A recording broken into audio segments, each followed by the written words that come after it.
And you realize that the first version of your journey is going to be 100% talent based because it's all you have. But to get to the next level of where you want to go, you can't just rely on your talent.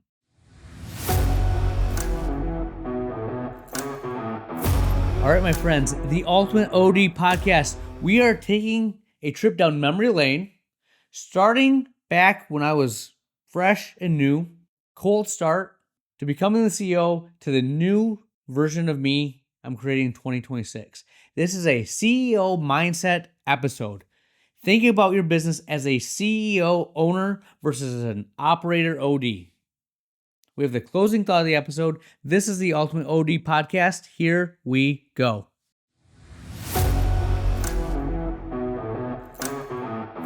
All right, my friends, the Ultimate OD podcast. Thank you for the likes, the listens, all the people reaching out. Been a good start to the year. January started off pretty good. Had some snowstorms, some craziness, and then February has been pretty consistent and solid. A lot of things on my plate that have been unexpected. I knew, surprisingly, like 8 months ago, last May, June, that we were going to be busy, and I started looking for an associate. And I thought the fall would be a good time to add another associate. And lo and behold, that was absolutely correct. We are really, really busy, really booked out, and I can't get a patient until June. My associate can't get a patient until like end of March. So we're booked out decent amount of time. Funny because when I was talking about bringing on an associate, my other associate was very like, "Are you sure this does not seem like the right move?" But she trusts me because really didn't have a choice. But we've hit it. And then end of the year when we're busy, I said, "Hey, see, I told you we were going to be busy." And her response was, "We'll see if it continues." Good. Always the optimist, eternal optimism rings true, but I get it. And that kind of leads me to what this podcast is about. So, not picking on my associate, but that's how I started off this journey.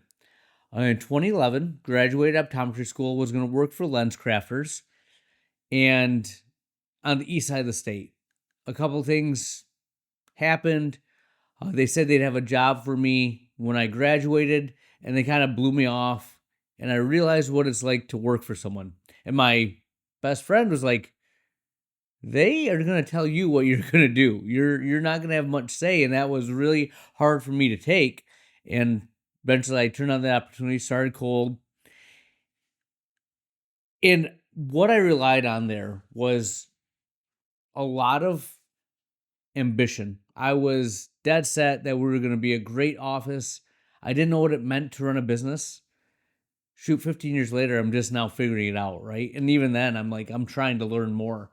If I could look ahead in 10 years, I hope I'm one of the people that you look at and say, that's how you run a business. But at the time, I didn't know, but I was incredibly optimistic, and I relied heavily on clinical skill.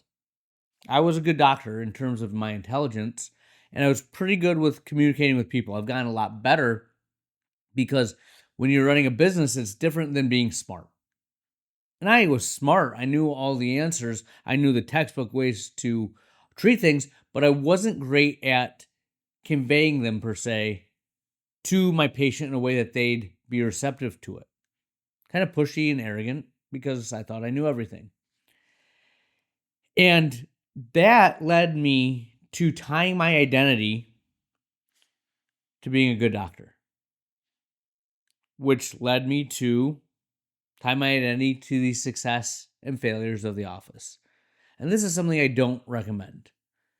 Hopefully, if you're listening to this podcast, you have a practice or you are going to start a practice and you have more than just that. And when I say that, it doesn't mean you're not going to put all your time, effort, and energy into making it be successful. When you first start off, you have to. All the extra money, all the extra time has to go through to the office to make it be functional because no one else is going to put in the time. And if you don't, you'll have a lot of hiccups, a lot of slow growth if you're lucky enough to have growth. What I'm saying is, hopefully, you have a family or a hobby or your faith, something other than the office. Because what happened to me was, with everything relying on the office, I didn't have a wife, I didn't have a family.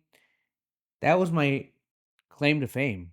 If the office had a bad day, I was devastated, right? If a patient wouldn't sign up, even then, it wasn't treatments. It was, if they didn't buy glasses, what did I do wrong? If there was someone that had an RX check, I was instantly defensive of why they were wrong and what they did to make this happen. Versus, how can I help you? What can I do? And that affects my confidence. It was really hard too, because starting cold, some days the phone didn't ring. There's one person on the schedule and they'd cancel. And I'd be like, why did they cancel? I'd call them or whatnot. And now if a person cancels, whatever, they might have went somewhere else, but I didn't tie my identity to it. And it created a lot of insecurity. Okay? And that's where I started. And I think a lot of doctors that I talk to that are early in this still have that. A slow month, they start to panic internally. Like, oh my goodness, is this the end? What's going to happen? Bad day. We have to change things. Just making knee-jerk reactions. Not feeling confident in their vision because they're just reacting to the moment. A bad Google review would send you spiraling. I remember those days. I looked at them all. I still do. If I get a bad review, I'm like, bummer. What can we do? Or if there's these chat forums, I do not go on them. I tell my wife, who's constantly in there, don't tell me. I don't care. We know what we do. The people on the internet are not the people I'm seeing. In a sense, you get the mentality, but that would send you spiraling. You instantly get defensive. And you think that everyone was coming in, you'd have to explain yourself to something that they didn't even think was an issue, wasn't on their radar.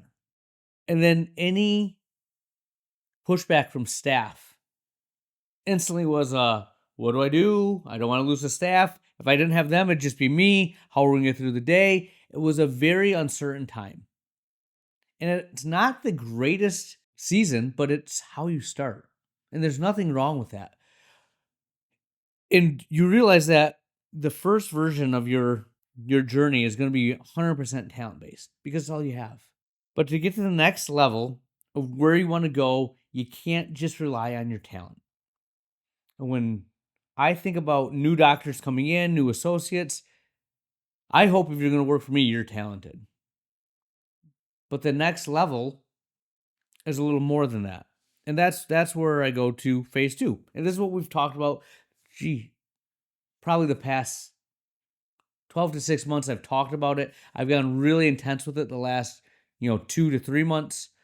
But it's becoming that CEO where skill wasn't my limiting factor. I was a good doctor, but my mindset, that's what was holding me back. I was ego driven. If I wasn't the main revenue producer,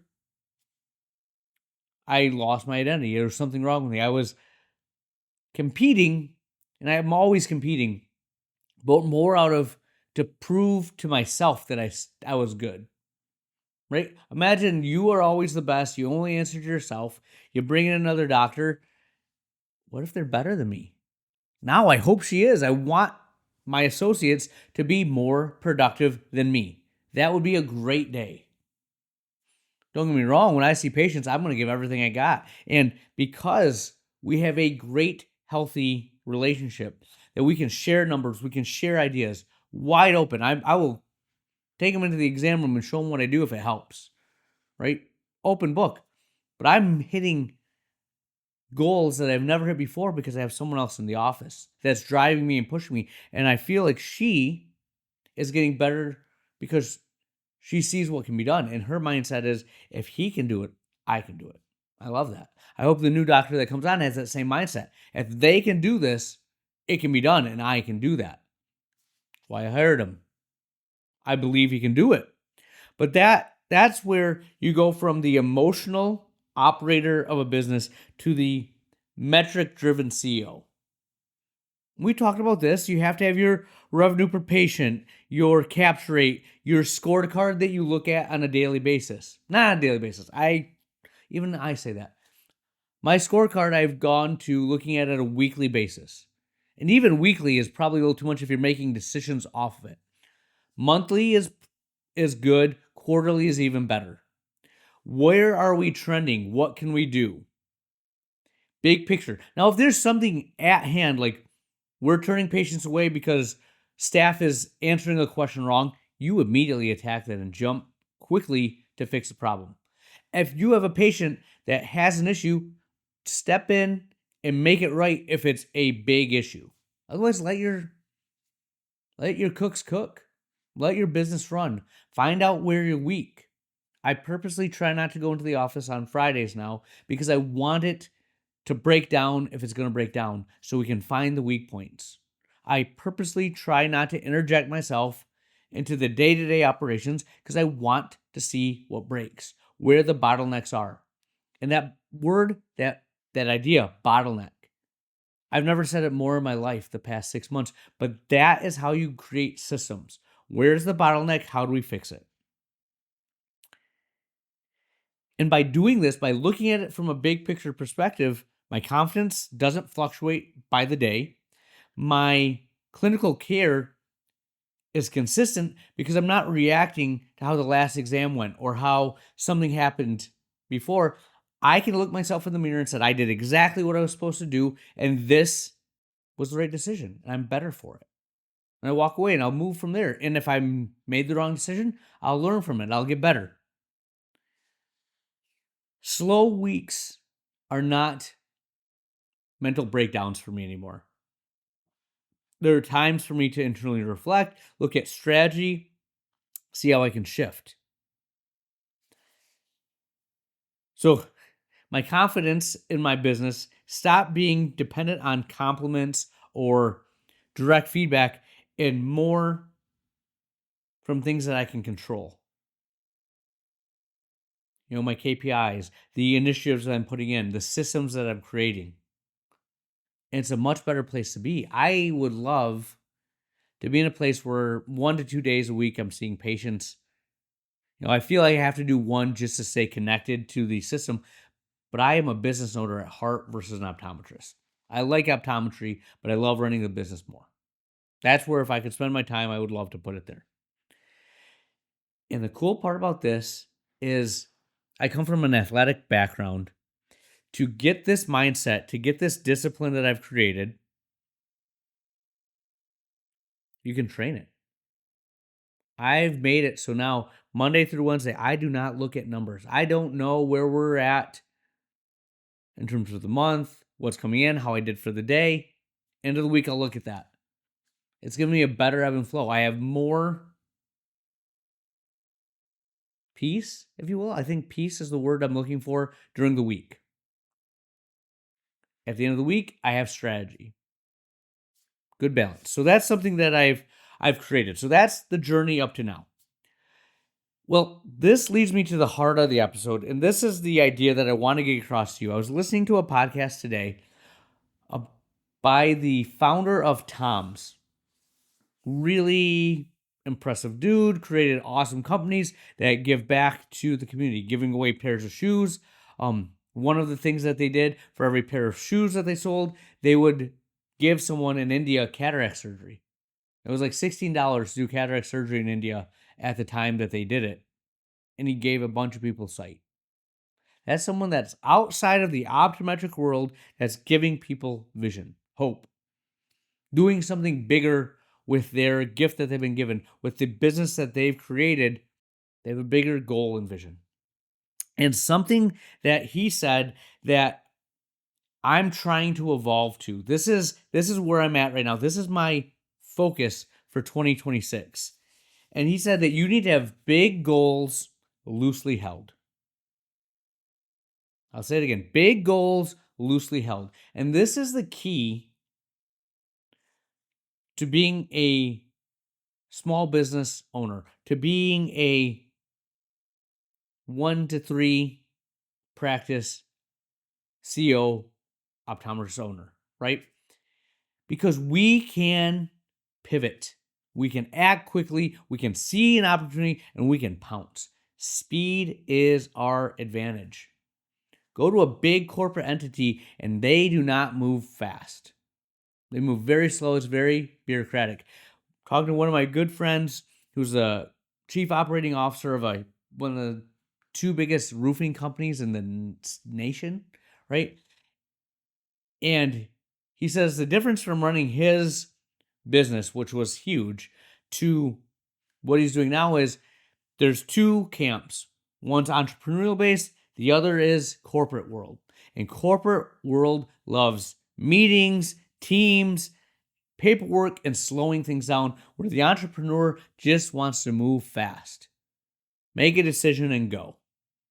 Well, that make a decision and go is the advantage. And Stripe had a thing that they thought that their advantage was speed, and that 80% information was enough to go and make a decision and then adapt that last 20%. They'll get more done by acting on 80% and making a decision and working through it than getting to a 95% certainty and going later. By the time that other company gets to 95% and enters the market, they've already adapted and refined their product that they're ahead. So speed is to our advantage. So when I say big goals, that's that big vision. You want growth, expansion, systems, better margins, a higher level of practice. That's what I am dreaming of. But in that big vision, because it's loosely held, I don't have forced timelines. I was on this mission last year. I could have hit $2 million last year, but I would have burned myself to the ground, ground myself out, and just did nothing but volume after volume after volume after volume of refractions. I said, you know what? Let's build the long-term play, get the fundamentals, and my revenue per patient almost doubled. Right? At certain months, it did double. Went from like 400, 450 to 1,000 a couple of months. You know, averaging around 750, right? Because I refined. I didn't stay on the stupid timeline of a goal that I set for myself that no one else knows or cares about. I wasn't forcing my identity that we just get them in and whatnot. We were creating the new version of who we are. The Rejuvenation Dry Eye Center, RDEC, that has more time for patients, longer exam slots. We'll take the time to treat the patient. We've changed patients' lives. We have people come in that couldn't get help elsewhere, and we are helping them. And I have a vision for this. It's awesome. Looking at other ODs, I love my P3 group, and I love seeing what can be done. But there's a fine line of saying, I need to do this now, or that's what I'm creating. Different opportunities, different circumstances. Julie Helmus, big dog, awesome. Bigger office than I have. I think probably double my size. I'd love to have that office, but she didn't start at cold. She had something she came into. Now, don't get me wrong. Half of the battle of getting a business is not screwing it up. And if you can grow a business, awesome. I am not taking anything away from her, but we're in two different worlds, right? I'm trying to create this and get to that point. I'm going to get there. I have no doubt in my mind I will get there. The difference is I don't have to do it this year. I might, I could, but I'm not going to force a timeline. I'm not going to put an arbitrary goal because I had this vision. I'm going to look at the environment around me and I'm going to pivot when necessary. So that's huge, because one of the things I used to do was I'd see a couple of patients where I could have done sclerals. And I'm like, hey, we got to go hard into sclerals. I'd train the staff. I'd have bandwidth eaten up, and then it's gone. Even with myopia management, we put a little effort into that. We do them. But I've seen I have maybe 10 patients in the whole program. Not married to it. One of the other things that I always saw, we'll take any managed care, we're going to keep them going. We had a managed care plan reach out to us. It was time for recredentialing, and it was a lot of work. We did a look over the past 2 years, and I've seen 11 patients. We're dropping the plan. Before I would have held on to, nope, we got to take it. Those 11 patients, they mean something. We're not going to have them leave us. Nope, not now. We're pivoting. We're going. I'm adapting. I'm adjusting to the market. One of the big things that I've been fighting right now is I just told you I'm booked out till June. My associate is booked out. And I've been looking at ways to grow RDAC, rejuvenation. And I'm still going to do them as part of the plan. But any marketing dollars I'm looking at radio that I was going to put into that was going to be a complete and utter waste. Because say I did get I hit gold and I got people that could call, I couldn't fit them in. And if it's a long-term play, what am I building towards? Right now, I got to optimize my system until the new third doctor comes in. And then I got information. So I don't think it's bad that I deep dive research. I got some ideas to build. But right now, I don't think there's a lot of room for growth. If I took on another day, Thursdays or Fridays, if Fridays are 9 to noon, maybe I could do 6 exams. Not going to break the bank. I might do a Friday here or there, I've thought about, but it's not where I need to go back and grind every day. It's just get to July when the new doctor starts. When I look at my Thursdays, the things I've been able to accomplish because I've given myself the time are way more important than me getting in another 10 patients. So instead of just freaking out and adding days and taking away what I've been telling you guys of is dedicated time to work on the business, I'm staying strong. It hurts in this short interim, but I'm not going to make it worse by marketing something that I can't possibly fulfill right now. And that's where I say I have a big vision. I know what I'm going to build. 2 to 3 years, we'll have a strictly RDEC office. Whether it's in the entity that I'm in now or I start a new location, we build and expand. I know it's happening, but loosely held.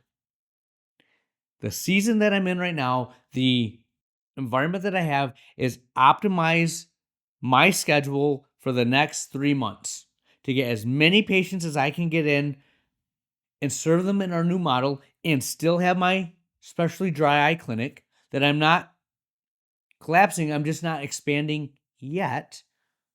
That's why I'm bringing on another doctor so I can expand the services and I go from there.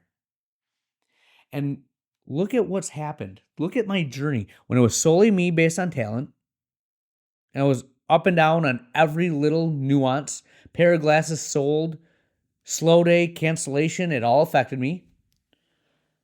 To thinking about the business from a CEO perspective, operating on metrics, having a vision, to now really being an owner-operator that makes the most of the opportunity in front of them. That still has a big vision, but is not married to the path to get there. And I think that's huge. I'm going to have a new entity, RDEC, and it's going to be thriving. It's going to sustain itself. It's not going to be dependent on glasses and contacts. I promise you that will happen. Do I know how I'm going to get there in the next 3 years? No, but I have an idea. But I still have FVO, Family Vision Optical, that is the original beast that I've evolved and created and isn't something I'm just going to cast aside. But I'm in this weird transition phase that could be viewed as, why can't I grow? What's going on? I could feel all sad and depressed about it, or I can have strategy. I can have a plan. And that's how I've evolved my practice and my mindset. And that's where I want to give you a chance to step back and think about this scenario. 2 doctors are entering 2026. There's 2 owners. Owner 1, very high talent, very rigid ego. Not stable, not confident, but dang, they are good at what they do. When pressure hits them, whether it's a slow week, the economy, a snowstorm that knocks out your practice for a week, And just based on that pure, 2 weeks, you're already behind the 8 ball for your goal for the year. That doctor crumbles and all is lost. And then there's doctor number 2 that's pretty good, not the best. There's people that are definitely smarter, but they have an elite level of adaptability. They can roll with the punches. They don't get too high, they don't get too low. They are resilient. They have grit. They use data to evolve. Without any more data, which doctor is going to have a more successful 2026? Which doctor's office do you think is more enjoyable to be in? A better leadership environment. It's easy to see when you're looking at it like that. What doctor are you? What are you worried about right now that's just making you lose sleep? That you're kind of trying to solve a problem that it's itch you can't scratch. And it just is lingering in your head. Are you doctor 1 or are you doctor 2? Remember, elite adaptability uses metrics, not married to the path. Because I've started to address my weaknesses, look myself in the mirror and see that I was the bottleneck. I was the reason for not growing, that I was insecure. I wouldn't share my stuff with other practices because didn't want to hear their answers. I didn't want to hear their feedback because I knew what I had to do. I just didn't want to do it. And even now, I was toying with the idea of, you know what, I'm going to throw money into this marketing thing because I have to be doing something to grow. Sometimes the best strategy is optimize what you have until the environment is ripe for growth. And that's what I'm going to do. I'm not seeing this as a negative. There's a good chance for me to get all my systems in place, get the new doctor ready, and go after it. I'm not as comparison driven. We are building something completely unique from anyone else. You can tell me that you have IPL, you have Tixel, you have RF. You're not us. And that's fine. You can be very successful. You are thriving and not be us. But I am creating the office that I want to work in. One of the things that I heard that I thought was awesome is people will create successful businesses, and on Sunday night, as I'm recording this, they are dreading Monday morning. They do not want to go. And there's other entrepreneurs that build businesses that they enjoy. That on Sunday night, I can't wait to get back in there and get to do what I created that I love. Practice what you want to practice. Period. You are the owner. Have that mindset.